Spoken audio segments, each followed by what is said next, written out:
Hello, everyone, and welcome to the dual degree Master of Public Health, Master of Science in Behavioral Health virtual information session. My name is Carolyn Arroyo, and I am the Graduate Enrollment Manager for the School of Nursing and Health Professions here at the University of San Francisco. I will be moderating this virtual information session. We have a detailed presentation today given by Dr. Kelly Langle, the chair of the Department of Population Health Services in the School of Nursing and Health Professions here at USF. Just to let everyone know that this information session is being recorded and will be posted to our website. All attendees will receive an application fee waiver that can be used if you decide to apply to our program. And please feel free during the presentation at any time to ask your questions. You can type in your questions and we will address as many as we can during the Q&A. So without further ado, I'd like to introduce Dr. Kelly Langle. Thanks, Carolyn. Hi, everybody. I am Dr. Langle, and let me just jump right in because I want to cover a fair amount today and then give you time for questions at the end of the presentation. So first of all, let me tell you a little bit about USF, or the University of San Francisco. USF is actually the oldest university in San Francisco and the second oldest college in California. We have 5 schools that include management, law, liberal arts and sciences, education, and the School of Nursing and Health Professions. Overall, we offer more than 100 degree programs, and our student body is about 10,000 total. That's about 40% graduate and 60% undergraduate. At USF, we are mission-driven. So what does that mean for you? For centuries, Jesuits have advanced academic excellence in the service of humankind. So Jesuits are known for educating students of all cultures, beliefs, and capabilities, and particularly inspiring them to strive for social justice. Being mission-driven means that we train health professionals to be excellent practitioners, as well as skilled professionals within the context of certain fundamental values. Throughout our curriculum, we challenge students to consider issues of diversity and social inequities, and then we provide training so that our graduates have the leadership and critical thinking abilities to drive change. All of the programs within our School of Nursing and Health Professions are committed to preparing health professionals who promote equity and positively influence healthcare quality, delivery, and access. The dual degree program is part of the School of Nursing and Health Professions. So in our school, we have about 1,100 undergraduates and more than 400 graduate students. So there are a number of different programs offered within the School of Nursing and Health Professions, as you see here. And being part of this dynamic school, it gives us the opportunity to tap into the highest quality faculty and create real interprofessional training programs. So our faculty across the School of Nursing and Health Professions have degrees and expertise in public health, social work, behavioral sciences, nursing, business, informatics, psychology, law, among other things. Let's now turn to public health. What is public health? So the Institute of Medicine defines public health as what we as a society do collectively to assure the conditions in which people can be healthy. The World Health Organization defines public health as all organized measures to prevent disease, promote health, and prolong life among the population as a whole. And finally, the Centers for Disease Control defines public health as the science of protecting and improving the health of families and communities through promotion of healthy lifestyles, research for disease and injury prevention, and detection and control of infectious diseases. So a real population health focus, a real focus on improving health for groups of people and communities. So we have a standalone Master's in Public Health program at USF. In this program, students become equipped with core knowledge across public health disciplines. This includes epidemiology, biostatistics, environmental health, health policy, program planning, and social and behavioral health.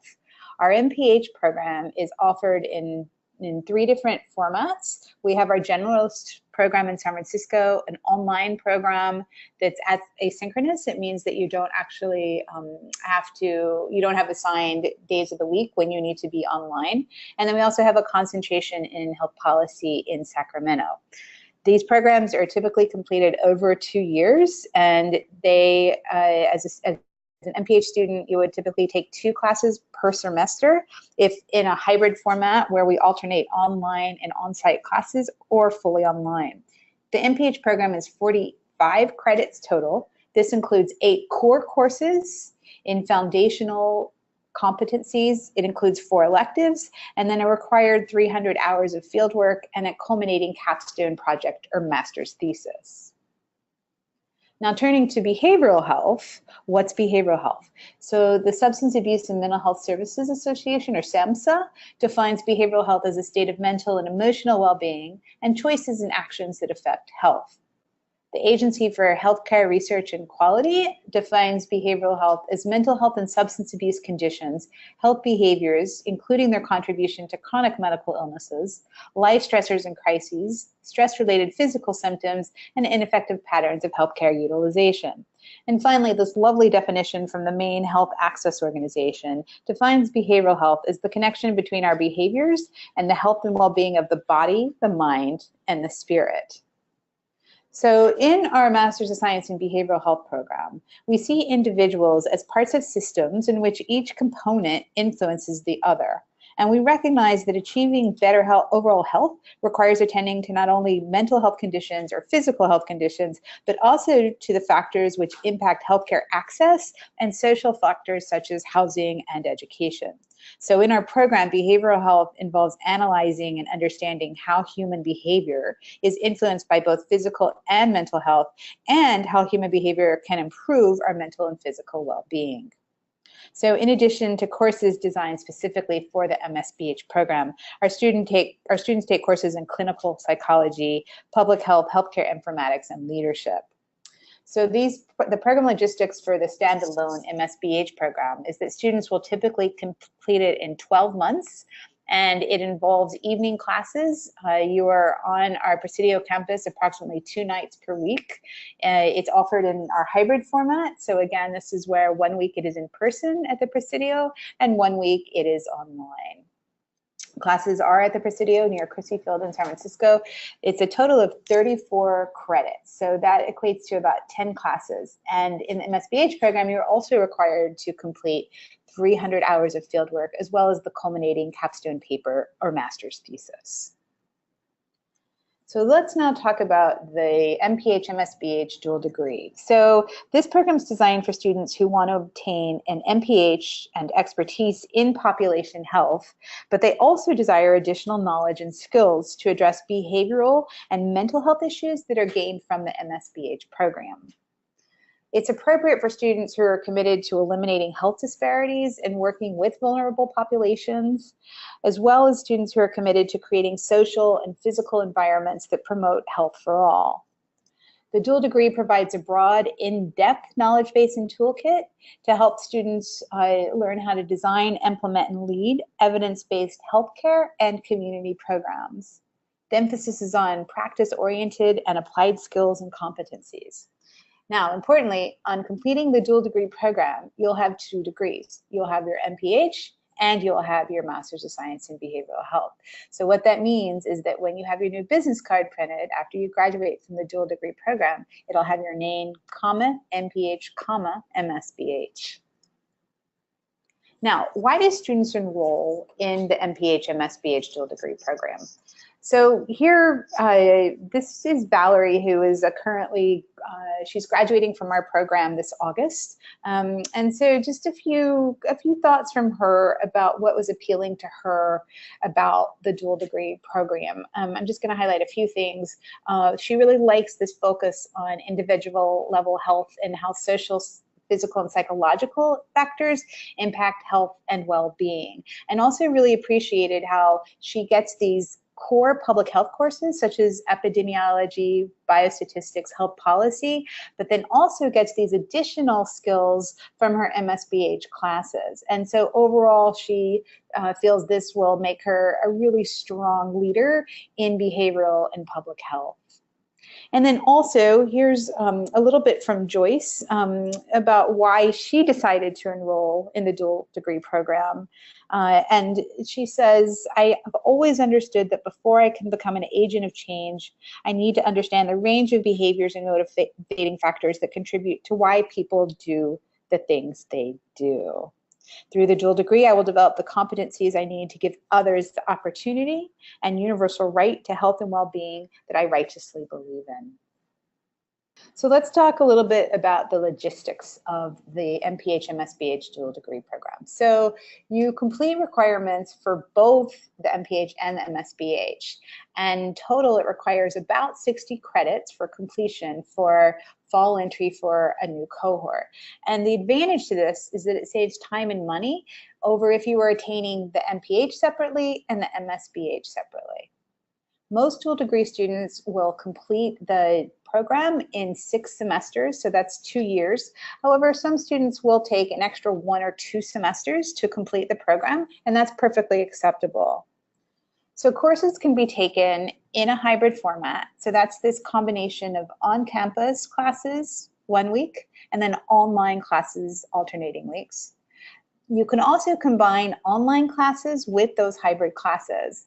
Now, importantly, you need to note that our behavioral health classes have to be completed in person in this hybrid format at the Presidio campus. So our dual degree students, our dual degree applicants do need to be able to be in San Francisco approximately once a week. So overall, as a 2-year student, so someone who expects to complete the dual degree in 2 years, you can expect to be on the University of San Francisco campus between 1 and 2 evenings each week. And then finally, we only accept applicants for fall entry.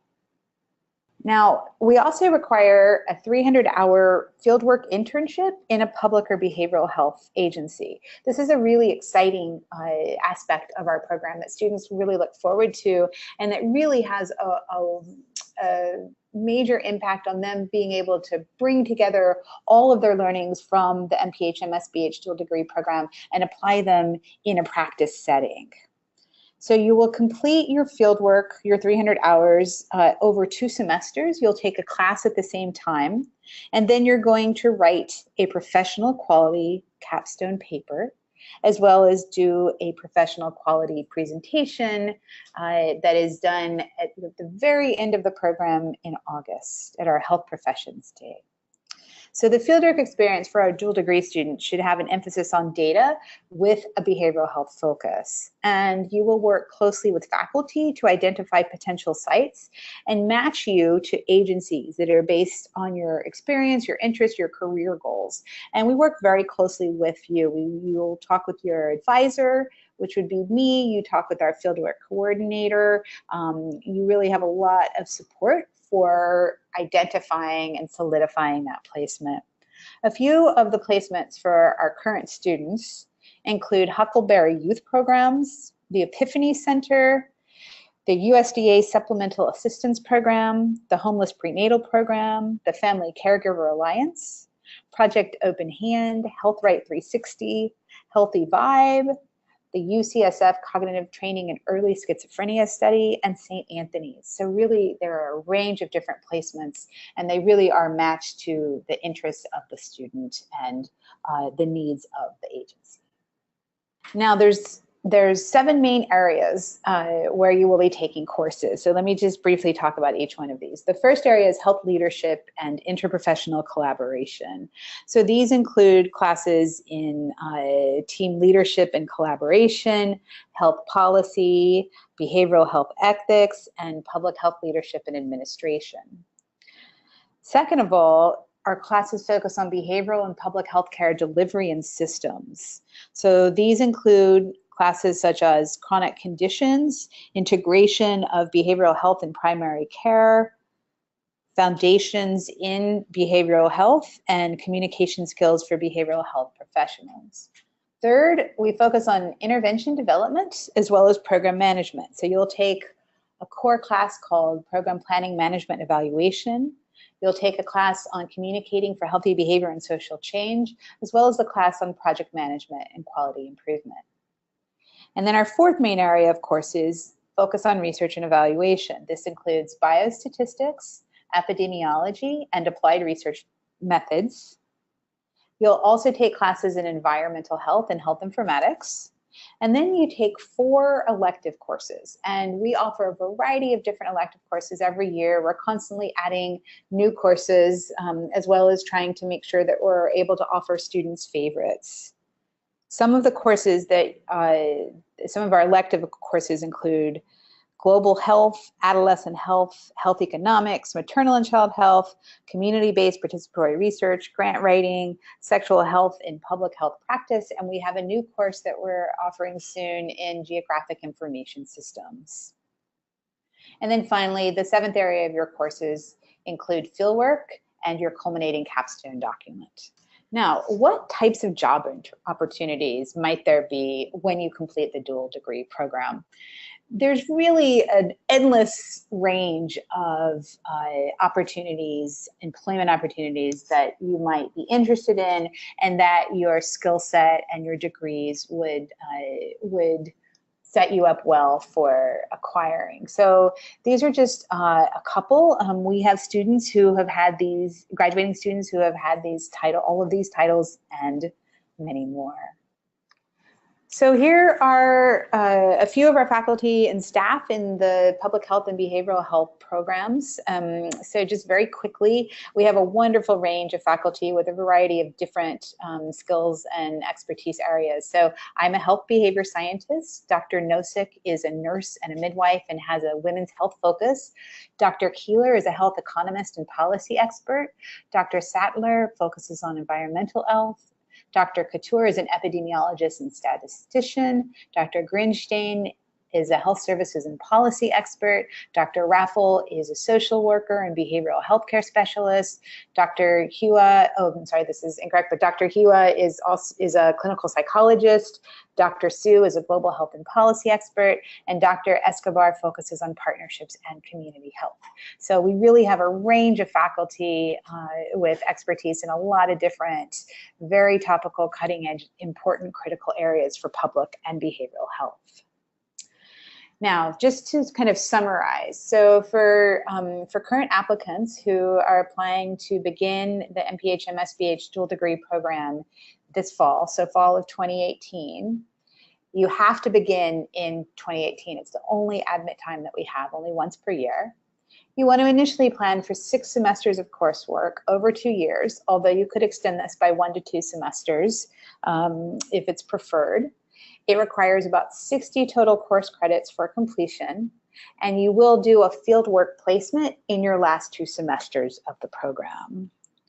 If you were to apply, be accepted, and decide to enroll, which if we accept you, we really make a commitment to you, and we hope that you do in fact join us, then you'll start with 4 courses in the fall.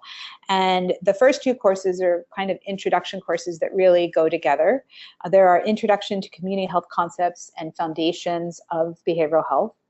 You'll take Communicating for Healthy Behavior and Social Change, and then you also would take Biostatistics. So just to give you a sense of what would your first semester look like. Now, what do you need for your application? So our priority deadline has passed. That was December 15th, but our regular deadline is May 15th. So you have to have a bachelor's degree, but it can be in any discipline. And let me just skip to this next slide. We did a quick little analysis of what are the majors that our MSBH and dual degree students have in their undergraduate. What are the majors of our applicants? And so here you see the variety of different types of students that we have. We have psychology, biological sciences, nursing, sociology and business, exercise or kinesiology, public health or health education, anthropology, as well as many others. And this really helps to enrich our program. Your cohort of dual degree students will fast become your very close friends. You are in classes with them. Y'all provide peer support to each other. We have a student association where we help to bring together students for community service as well as social events. And this cohort is really important. We have a very diverse cohort. we are excited when we offer you admission, and we really do value each and every individual who comes into our program. So going back to what else you need for your application, you have to submit 2 letters of recommendation, and it's best for us if at least one of those letters is actually from a professor or from your undergraduate courses, because it lets us really hear from someone who's worked with you in a professor or faculty, kind of a student capacity. You need to submit a professional resume. We really like to see what type of volunteer or paid employment you've had in public and/or behavioral health or related areas. You have to submit a statement of your professional goals and a short essay in response to 3 prompts that are on our website. And then we also ask you if there's anything else that you'd like us to know about you as we're evaluating your application. And by all means, use that 4th question if you feel like there are things about yourself that have not been represented or well represented in the rest of your application materials. You will need transcripts from all of your post-secondary schools. And then there is an application fee of $55, but as Carolyn said at the beginning of the webinar, you all will be emailed a code to waive that fee. Now, you do not need to take the GRE. We really take a comprehensive approach when we're reviewing applications, and we're most interested in 2 things. We want to learn about your work and volunteer experience that's related to public and/or behavioral health. And this really helps us to kind of evaluate your commitment to the field. It's possible that you haven't had much public or behavioral health experience. We do have a number of applicants who we do accept who are new to the field, but have a compelling story about why they are committed to the dual degree program and to the goals of public health and behavioral health professionals. The second thing that we look at in evaluating your overall application is we want to be confident that you're going to succeed in the program. So we look at your previous coursework, we look at your GPA, but it doesn't mean that a mediocre or low GPA will rule you out as long as you're strong in the other elements of your application package. One thing that I do like to see is if you do have a not very strong or a mediocre GPA, if you can actually address that in your statement of purpose, we find that really helpful for us. So in that 4th question I mentioned, where we ask if there's anything else that you want us to know about you, this is actually a good place where you might say, you might directly address why your grades were a bit lower in your undergraduate courses, but why you feel like you are now poised to succeed in graduate school. And then finally, the other thing that we look at when we evaluate applicants is we really, really want to assess whether the dual degree program is going to meet your goals, whether it's going to meet those professional goals that you outline in your statement of purpose. So that fit is really what we're looking for. So I hope everyone has been to our website. If not, this is the location of it. It's in the School of Nursing and Health Professions, and you can find it under our graduate programs. It's full of all kinds of information. It'll give you more details about everything that I've only been able to touch on today. And then finally, if you have questions as you're working on your application or trying to evaluate whether this is the right program for you, then go ahead and contact me. I can help you with some of your decision making. I can tell you more about our program. My degrees are I have my master's in public health in behavioral sciences and health education. I have my PhD in health behavior and health education. So I can really help you think through whether this is the right fit for you, or perhaps a different program or a different degree, or maybe a different time to pursue your graduate degree. So if you have those types of questions, then please contact me. If you have other questions about your application or other questions about admissions, then you should contact our admissions team. And so Tamara White's email is there for you too. So definitely write that down, because questions do come up as you are filling out your application. So thank you. That is all of the information that I wanted to share with you today. So if we can open it up for questions, Carolyn. Yes, so we do have a few questions. First, if I want to attend during the fall of 2019, but I'm graduating with an undergrad in May 2018, should I apply now and defer enrollment, or should I wait to apply for next year? Carolyn, you might want to weigh in here, but my advice is actually to wait until next year. Because like I said a few times throughout the webinar, if we admit you, we want you. We are making a commitment to you. And if we admit you, then we are saying, look, if you choose to enroll in the fall with us, then we will make the time, we have the resources, we have the support to help you succeed and get everything out of the program that you possibly can. So it's my preference that you actually would wait until the year that you're actually ready to begin the program.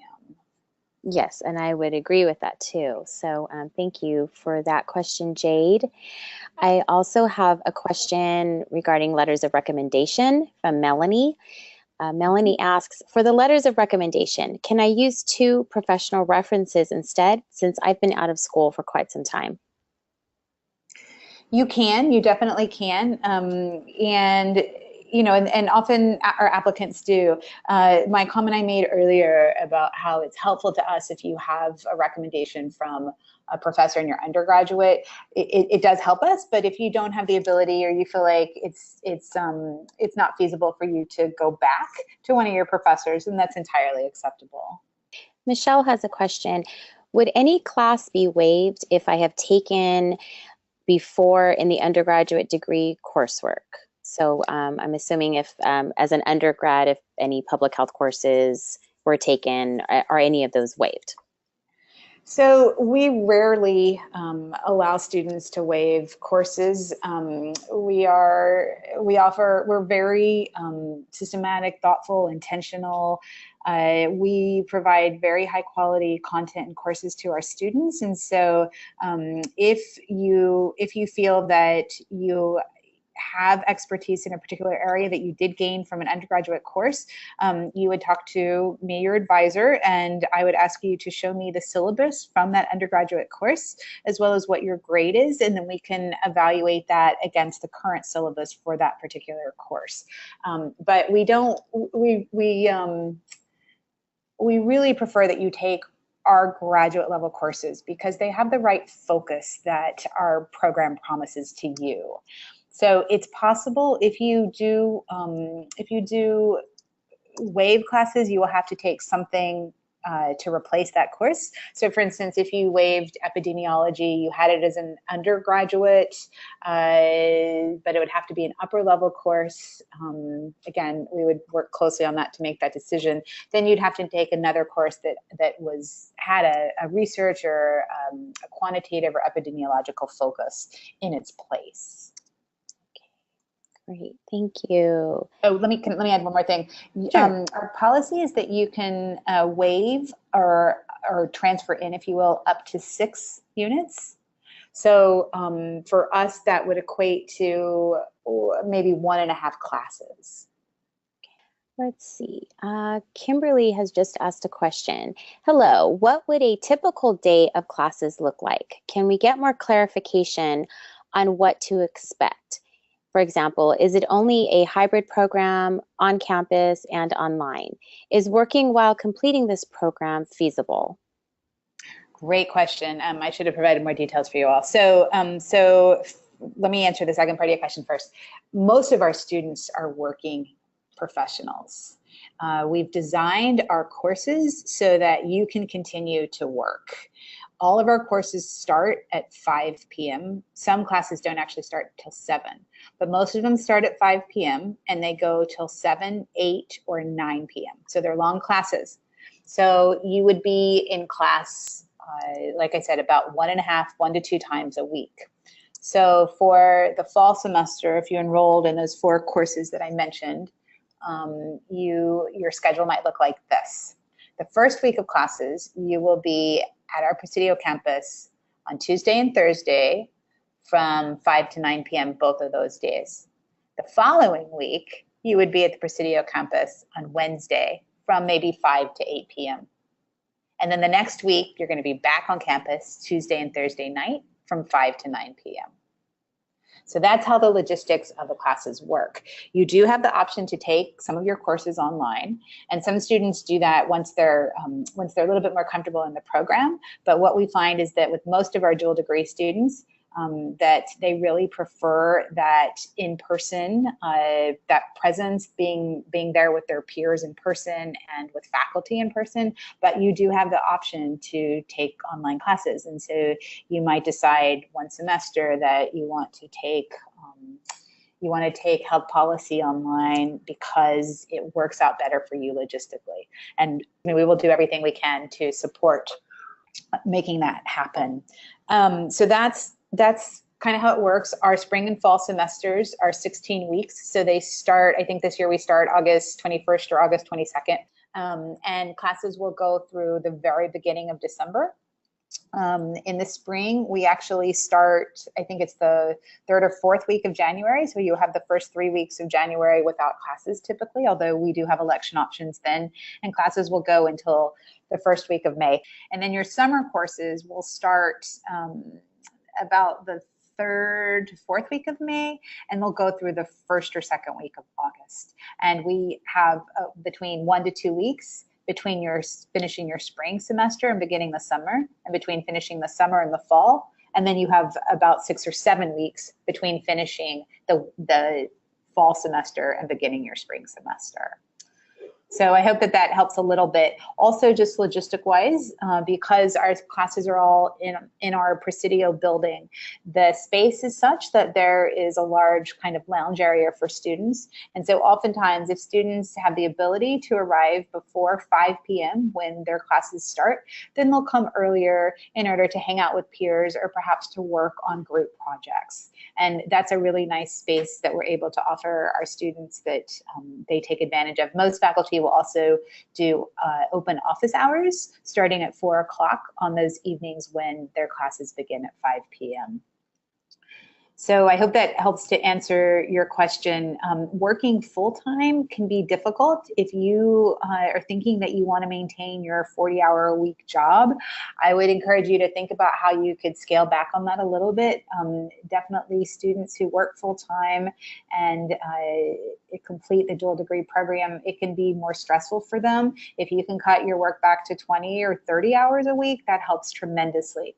This is super important during your fieldwork placement. So in your 5th and 6th semesters, so that would be the spring and summer of your second year, you will be working in your fieldwork placement, and that placement.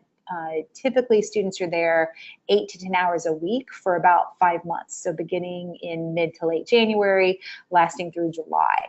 And particularly during that time, it's difficult for students to maintain a 40-hour-a-week employment. And so that's something that also you would want to think about if you are intending to maintain a full-time job. But our program is designed for working health professionals. Great. So I'm going to combine two questions that came in because they're related. Is the hybrid course structure of the degree recommended for those who do not live in the Bay Area? And how many students, or do you know of how many students live outside of the Bay Area where this particular program delivery works for them? So importantly, and thank you for that question because it lets me reiterate that, our behavioral health classes, you have to be able to be in person in San Francisco at our Presidio campus. And so if you are out of state or out of the area, you have to have the ability to come to San Francisco, usually once a week. I have one student right now who lives in San Diego. When she started the program, she was in San Francisco, but then had a family situation where she needed to move to San Diego.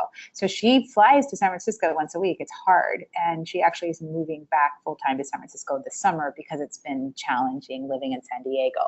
So so if you do not have the ability to be in San Francisco, this is not the right program for you. You could consider our MPH, our fully online program, where you do not have to be in person at your classes, but for the dual degree program, you have to have the ability to be in San Francisco at the Presidio approximately once a week during each semester. Great. Let's see, we have some more questions coming in. So thanks, everybody. So Caitlin wants to know, I have a strong interest in global public health, including completing my fieldwork internationally. Is this the right program for me?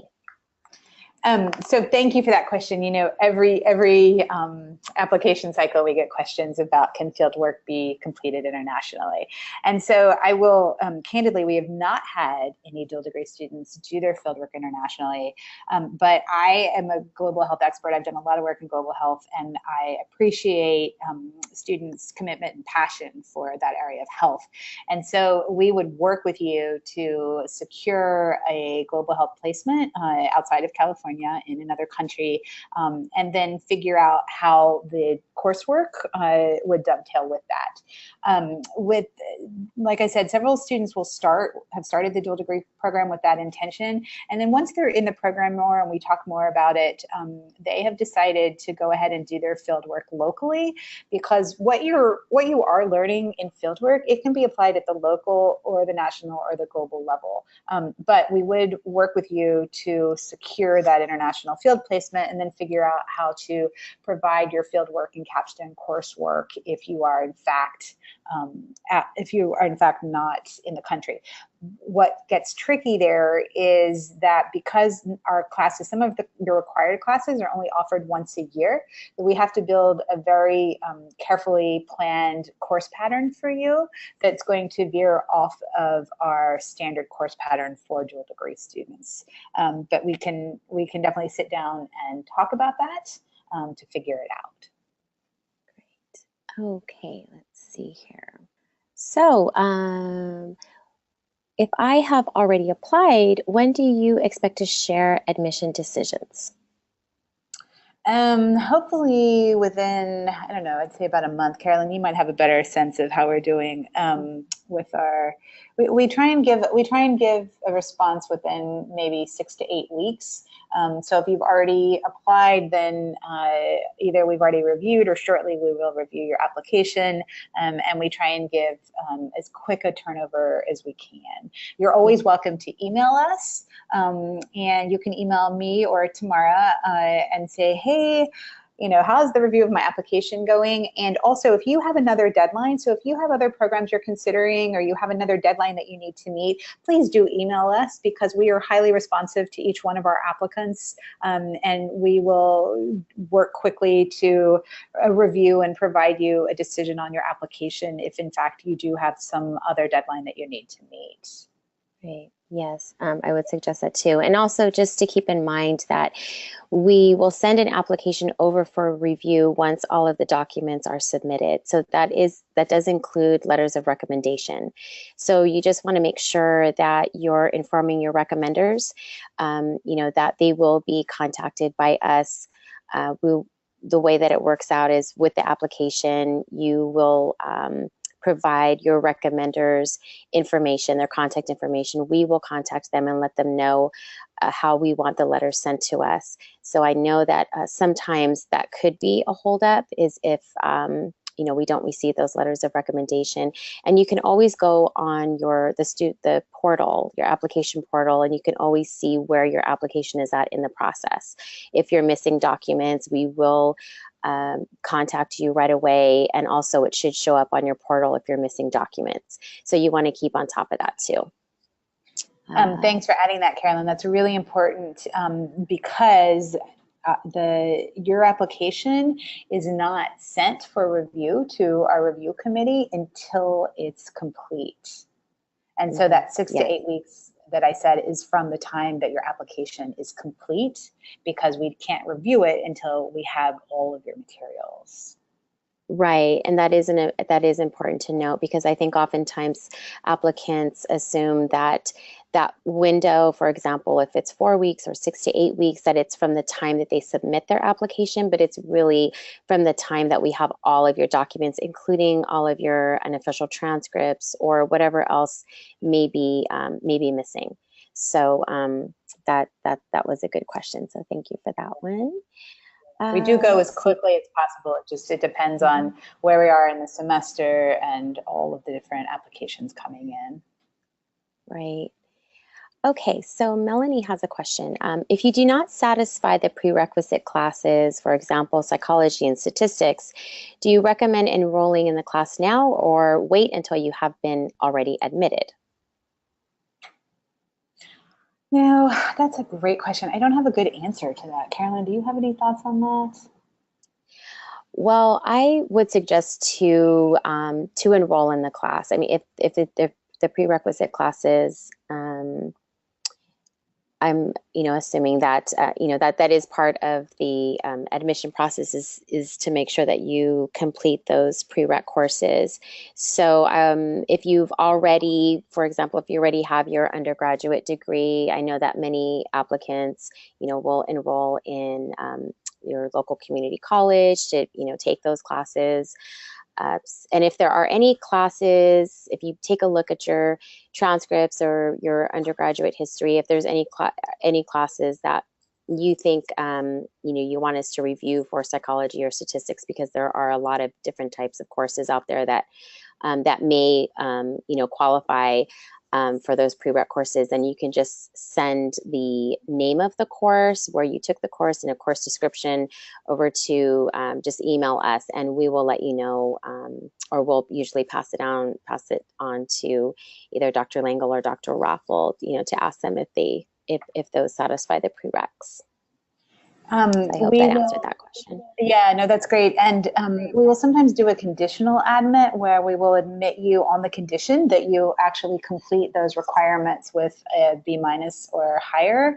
So sometimes we've had applicants who will go ahead and plan to take those classes over the summer. And if they are admitted, they'll go ahead and do that. And if they aren't, then they don't take the classes. So that's another way to handle that too. There's a couple of questions coming in, and I can answer this. And basically it's, are you able to apply to both the dual degree MPH MS PhD program and either the general MPH program or the general MSBH program? And what we like to tell folks is that, you have to choose one program under School of Nursing and Health Professions. So you can only have one application open at one time for one term. Do you have anything to add to that, Dr. Langle? No, I think that's exactly right. You need to choose. You need to figure out what's the best fit for you based on where you are in your career and in your career goals. Oh, okay. Do you do any type of job placement or help finding students jobs after graduation? So we do have a career services. One of the wonderful things about being a graduate student at University of San Francisco is that you have access to all of the resources that are available to graduate as well as undergraduate students. So we have an excellent career services team that's at the university level. They will do presentations for our population health science students. We actually have them come to your fieldwork class one evening. They are always available to you. And interestingly, you can actually continue to use those services. The first year that you graduate, I think you can use them once a month, and then you can use them for free beyond that. And so it's really nice because there is a lot of support for job placement, for networking. You can do practice interviews, things that really do help to prepare you for employment. We have another question coming in regarding transcripts, and I can answer that. It says, for transcript, do you want our undergraduate transcripts, or do I need to provide all my junior college transcripts as well? Any institution that you have attended, we would need unofficial transcripts. And I do want to emphasize unofficial transcripts because we will only ask for official transcripts if you're offered admission. So you just want to make sure that those unofficial transcripts that you're sending us are, that we're able to read them. Sometimes that can also be a holdup, is if it's not clear on the unofficial transcript, like if it's not a clear copy and we can't read it very well, that we may have to ask you to resend it. So, and sometimes that just, takes some time. So I hope that answered that question. But yes, all transcripts for any institution that you've attended, even if it's for one course, we would need a copy of that. And just to add to that, just to reiterate what Carolyn just said, that you don't have to have your official transcripts in order for your application to be considered complete and sent to the review committee. So, right, you can submit your official transcripts on admission. And then we have another question, which would be, there are 4 elective courses that are part of this program. Are you able to take these elective courses outside of the School of Nursing or even outside of USF? Students do sometimes do that. And like I said, you can transfer in up to 6 credits, and those electives, each elective for us counts as 2 credits. So yes, you could do that, and we do sometimes have students who do that. You would work closely with us to make sure that that course fits in within the MPH MS PhD dual degree program and curriculum pattern. I think we answered all of those. Yeah, I think that's it. So we had some really great questions, Dr. Lingle.